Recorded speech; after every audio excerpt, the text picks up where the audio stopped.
ಮೊದಲನೆಯ ಪ್ರಶ್ನೆ, ಕ್ಯಾನ್ಸರ್ ವಿರುದ್ಧ ಹೋರಾಡುವ ನಂಬರ್ 1 ಆಹಾರ ಯಾವುದು? ಎ. ಅರಿಶಿಣ, ಬಿ. ಕೇಸರಿ, ಸಿ. ಏಲಕ್ಕಿ, ಡಿ. ಜಾಜಿಕಾಯಿ.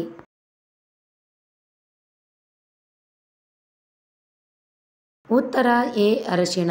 ನೂರಾರು ವರ್ಷಗಳಿಂದಲೂ ನಮ್ಮ ಪೂರ್ವಜರು ಅರಿಶಿಣವನ್ನು ಮಳೆಗಾಲ, ಶೀತ, ನೆಗಡಿಗಳನ್ನು ಕಡಿಮೆಯಾಗಿಸಲು ಬಳಸುತ್ತಾ ಬಂದಿದ್ದಾರೆ. ಕ್ಯಾನ್ಸರ್ ಬಾರದಂತೆ ತಡೆಯಲು ಕೆಲವೇ ಆಹಾರ ಅಂದರೆ ಆಹಾರ ಸಾಮಗ್ರಿಗಳಲ್ಲಿ ಅರಿಶಿಣವು ಒಂದಾಗಿದೆ.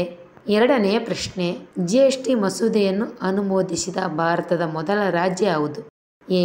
Gujarat, B. Telangana, C. Sikkim, D. Assam.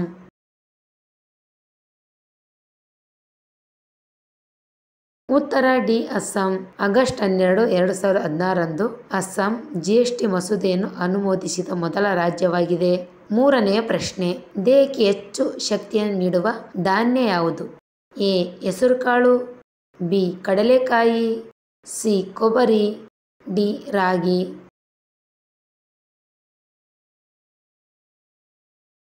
ಉತ್ತರ ಬಿ. ಕಡಲೆಕಾಯಿ.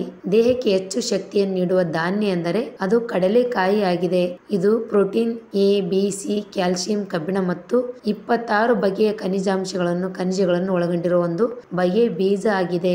ನಾಲ್ಕನೆಯ ಪ್ರಶ್ನೆ, ವಿಶ್ವದ ಅತ್ಯಂತ ಚಿಕ್ಕ ಚಿನ್ನದ ನಾಣ್ಯವನ್ನು ಉತ್ಪಾದಿಸಿದ ದೇಶ ಯಾವುದು? A. Netherland, B. Switzerland, C. Germany, D. Argentina.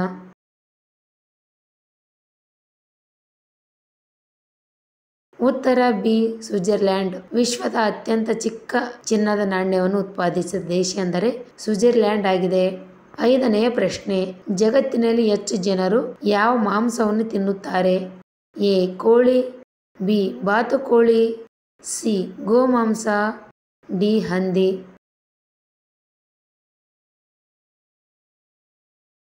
ಉತ್ತರ ಡಿ. ಹಂದಿ. ಪ್ರಪಂಚದಲ್ಲಿ ಹೆಚ್ಚು ಸೇವಿಸುವ ಮಾಂಸವೆಂದರೆ ಹಂದಿ ಮಾಂಸ. ಇದನ್ನು ವಿಶ್ವದ ಜನಸಂಖ್ಯೆಯು 36% ಜನರು ಸೇವಿಸುತ್ತಾರೆ. ಕೋಳಿ 30% ಮತ್ತು ಗೋಮಾಂಸವನ್ನು 25% ಸೇವಿಸುತ್ತಾರೆ. ಆರನೆಯ ಪ್ರಶ್ನೆ, ಹಸಿರು ಮಾವಿನ ಹಣ್ಣಿನಲ್ಲಿ ಯಾವ ವಿಟಮಿನ್ ಇದೆ? A. Vitamin C, B. Vitamin K, C. Vitamin D, D. Vitamin B.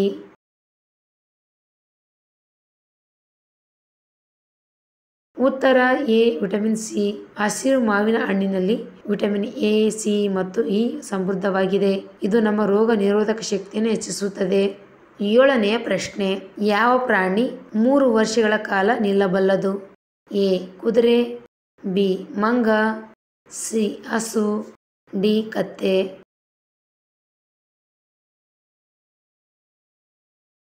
ಉತ್ತರ ಎ. ಕುದುರೆ. ಕುದುರೆ ಪ್ರಾಣಿ 3 ವರ್ಷಗಳ ಕಾಲ ನಿಲ್ಲಬಲ್ಲದು. ಎಂಟನೆಯ ಪ್ರಶ್ನೆ, ಹಾರುವ ಹಾವು ಯಾವ ದೇಶದಲ್ಲಿ ಕಂಡುಬರುತ್ತದೆ? A. Africa, B. Brazil, C. America, D. Britain.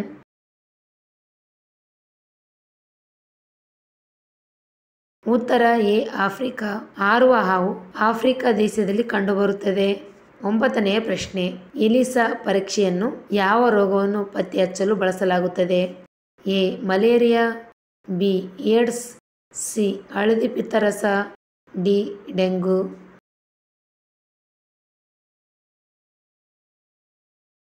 ಉತ್ತರ ಬಿ. ಏಡ್ಸ್. ಎಲಿಸಾ ಪರೀಕ್ಷೆಯನ್ನು ಏಡ್ಸ್ ರೋಗಗಳನ್ನು ಪತ್ತೆಹಚ್ಚಲು ಬಳಸಲಾಗುತ್ತದೆ. 10ನೆಯ ಪ್ರಶ್ನೆ, ಮನೆ ಅಂಗಳದಲ್ಲಿ ಯಾವ ಗಿಡ ಇದ್ದರೆ ರೋಗಗಳು ಬರುವುದಿಲ್ಲ? ಎ. ಬೇವಿನ ಗಿಡ, ಬಿ. ತುಳಸಿ ಗಿಡ, ಸಿ. ದಾಸವಾಳ ಗಿಡ, ಡಿ. ಅಲೋವೆರಾ ಗಿಡ.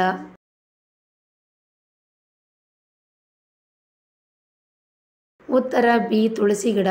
ಮನೆ ಅಂಗಳದಲ್ಲಿ ಅಥವಾ ಮನೆಯ ಮುಂದೆ ತುಳಸಿ ಗಿಡ ಇದ್ದರೆ ಯಾವ ರೋಗಗಳು ಬರುವುದಿಲ್ಲ. ತುಳಸಿಯಿಂದ ಬೀಸುವ ಸ್ವಚ್ಛ ಗಾಳಿಯಿಂದ ಸಹ ಅನೇಕ ರೋಗಗಳು ನಿವಾರಣೆ ಆಗುತ್ತವೆ.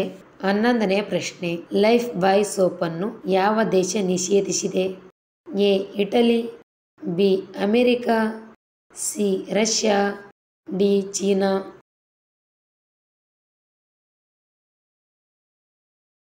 ಉತ್ತರ ಬಿ. ಅಮೆರಿಕ.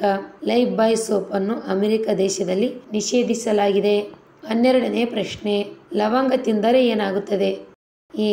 ತಲೆನೋವು ಕಡಿಮೆ ಆಗುತ್ತದೆ, ಬಿ. ಹಲ್ಲು ನೋವು ಕಡಿಮೆ ಆಗುತ್ತದೆ, ಸಿ ಯಾವುದೇ ಉಸಿರಾಟದ ತೊಂದರೆ ಇರುವುದಿಲ್ಲ. ಡಿ ಮೇಲಿನ ಎಲ್ಲವೂ.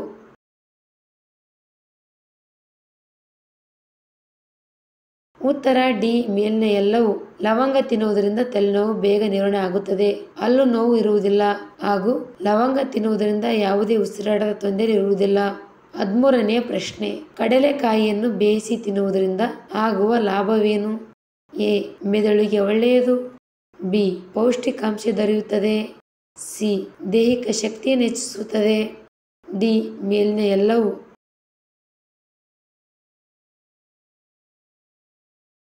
ಉತ್ತರ ಡಿ ಮೇಲಿನ ಎಲ್ಲವೂ. ಕಡಲೆಕಾಯಿಯನ್ನು ಬೇಯಿಸಿ ತಿನ್ನುವುದರಿಂದ ಆಗುವ ಲಾಭಗಳೆಂದರೆ ಇದು ಮೆದುಳಿಗೆ ಒಳ್ಳೆಯದು, ಹಾಗೆಯೇ ದೇಹಕ್ಕೆ ಶಕ್ತಿ ಮತ್ತು ಪೌಷ್ಟಿಕಾಂಶವನ್ನು ಕೊಡುತ್ತದೆ. 14ನೇ ಪ್ರಶ್ನೆ, ಕಪ್ಪು ದ್ರಾಕ್ಷಿಯನ್ನು ತಿನ್ನುವುದರಿಂದ ಏನು ಪ್ರಯೋಜನ? ಎ ಹೃದಯಕ್ಕೆ ಒಳ್ಳೆಯದು. ಬಿ ಚರ್ಮಕ್ಕೆ ಹೊಳಪು. ಸಿ ರೋಗ ನಿರೋಧಕ ಶಕ್ತಿಯನ್ನು ಹೆಚ್ಚಿಸುತ್ತದೆ. ಡಿ ಮೇಲಿನ ಎಲ್ಲವೂ.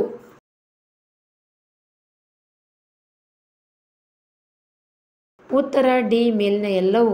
ಕಪ್ಪು ದ್ರಾಕ್ಷಿಯನ್ನು ತಿನ್ನುವುದರಿಂದ ಆಗುವ ಲಾಭಗಳೆಂದರೆ ಇದು ರೋಗ ನಿರೋಧಕ ಶಕ್ತಿಯನ್ನು ಹೆಚ್ಚಿಸುತ್ತದೆ, ಚರ್ಮದ ತ್ವಚೆಗೆ ಅನುಕೂಲವಾಗಿದೆ ಮತ್ತು ಹೊಳಪು ಕೊಡುತ್ತದೆ, ಹಾಗೆಯೇ ಇದನ್ನು ತಿನ್ನುವುದರಿಂದ ಹೃದಯಕ್ಕೆ ಒಳ್ಳೆಯದಾಗಿದೆ. 15ನೇ ಪ್ರಶ್ನೆ, ಮೊಡವೆಗಳು ಬೇಗ ನಿರ್ವಹಣೆ ಆಗಲು ಏನು ಬಳಸಬೇಕು? A aloe vera. ಬಿ ಕೊಬ್ಬರಿ ಎಣ್ಣೆ. ಸಿ ಅರಿಶಿಣ. D soap.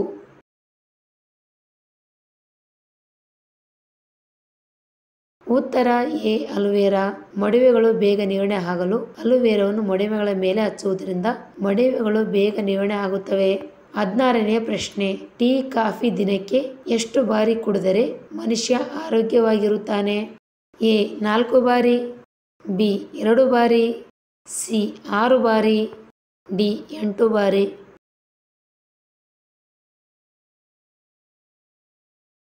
ಉತ್ತರ ಬಿ 2 ಬಾರಿ.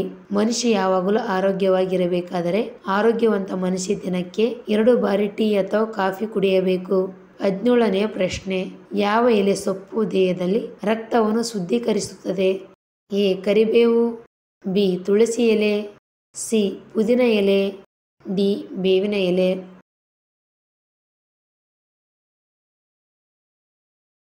ಉತ್ತರ ಸಿ ಪುದೀನ ಎಲೆ. ದೇಹದಲ್ಲಿ ರಕ್ತವನ್ನು ಶುದ್ಧೀಕರಿಸುವ ಎಲೆ ಎಂದರೆ ಎಲೆ ಸೊಪ್ಪು, ಅಂದರೆ ಅದು ಪುದೀನ ಆಗಿದೆ. ಪುದೀನ ದೇಹದಲ್ಲಿ ರಕ್ತವನ್ನು ಶುದ್ಧೀಕರಿಸುತ್ತದೆ. 18ನೇ ಪ್ರಶ್ನೆ, ಬೇಗ ಕೆಮ್ಮು ಕಡಿಮೆ ಆಗಲು ಏನು ತಿನ್ನಬೇಕು? ಎ ಅಜಿವಾನ. ಬಿ ತುಳಸಿ ಎಲೆ. ಸಿ ಅಲ್ಲ. ಡಿ ಮೆಣಸು.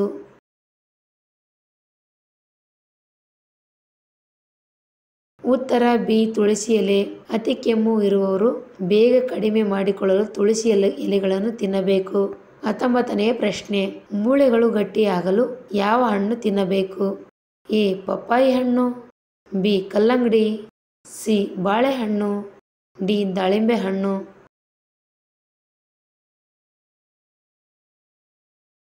ಉತ್ತರ ಸಿ ಬಾಳೆಹಣ್ಣು. ಮೂಳೆಗಳು ಬಲವಾಗಲು ಅಥವಾ ಗಟ್ಟಿಯಾಗಲು ಬಾಳೆಹಣ್ಣನ್ನು ತಿನ್ನಬೇಕು.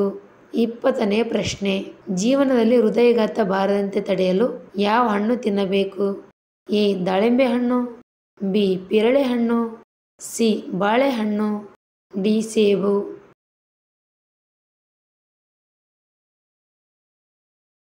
ಉತ್ತರ ಬಿ ಪೇರಳೆ ಹಣ್ಣು. ಜೀವನದಲ್ಲಿ ಹೃದಯಾಘಾತ ಬಾರದಂತೆ ತಡೆಯಲು ಹೆಚ್ಚಾಗಿ ಪೇರಳೆ ಹಣ್ಣನ್ನು ತಿನ್ನಬೇಕು. 21ನೇ ಪ್ರಶ್ನೆ, ಯಾವ ರಕ್ತದ ಗುಂಪನ್ನು ಸೊಳ್ಳೆಗಳು ಹೆಚ್ಚು ಆಕರ್ಷಿಸುತ್ತದೆ? A B. B C A B. D ಓ.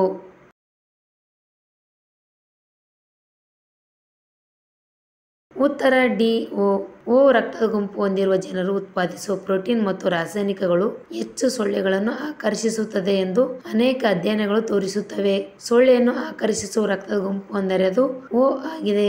22ನೇ ಪ್ರಶ್ನೆ, ಗಿನ್ನಿಸ್ ವಿಶ್ವ ದಾಖಲೆಯಲ್ಲಿ ಯಾವ ಬಣ್ಣದ ಬಣ್ಣವು ಸ್ಥಾನ ಪಡೆಯಿತು? ಎ ಬಿಳಿ. ಬಿ ಹಸಿರು. ಸಿ ನೀಲಿ. ಡಿ ಕಪ್ಪು.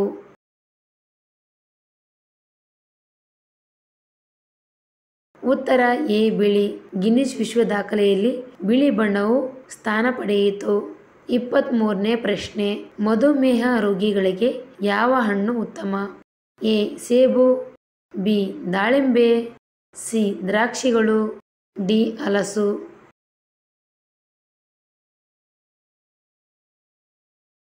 ಉತ್ತರ ಬಿ ದಾಳಿಂಬೆ. ದಾಳಿಂಬೆ ಹಣ್ಣಿನಲ್ಲಿ ಸಾಮಾನ್ಯವಾಗಿ ಉತ್ಕೃಷ್ಟಕ ನಿರೋಧಕಗಳು ಮತ್ತು ರೋಗ ನಿರೋಧಕ ಶಕ್ತಿ ಹೆಚ್ಚಿದೆ. ಮಧುಮೇಹ ರೋಗಿಗಳಿಗೆ ಇದು ತುಂಬಾ ಒಳ್ಳೆಯದು. 24ನೇ ಪ್ರಶ್ನೆ, ವಿಶ್ವದ ಅತ್ಯಂತ ಶಕ್ತಿಶಾಲಿ ಪಾಸ್ಪೋರ್ಟ್ ಹೊಂದಿರುವ ದೇಶ ಯಾವುದು? A Japan, B China, C Russia, D America.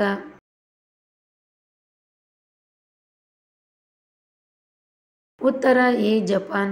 ಜಪಾನಿನ ಪಾಸ್ಪೋರ್ಟ್ ಹೊಂದಿರುವವರು ವೀಸಾ ಇಲ್ಲದೆ 227 ದೇಶಗಳಲ್ಲಿ 193ಗೆ ಭೇಟಿ ನೀಡಲು ಸಾಧ್ಯವಾಗುತ್ತದೆ. 25ನೇ ಪ್ರಶ್ನೆ, ಬೀದಿ ದೀಪದ ಬಳಿ ಇರುವವರಿಗೆ ಬರುವ ರೋಗ? ಎ ಕೊಳೆತ, ಬಿ ಕಣ್ಣಿನ ಪೊರೆ, ಸಿ ಉಬ್ಬಸ, ಡಿ ಕ್ಯಾನ್ಸರ್.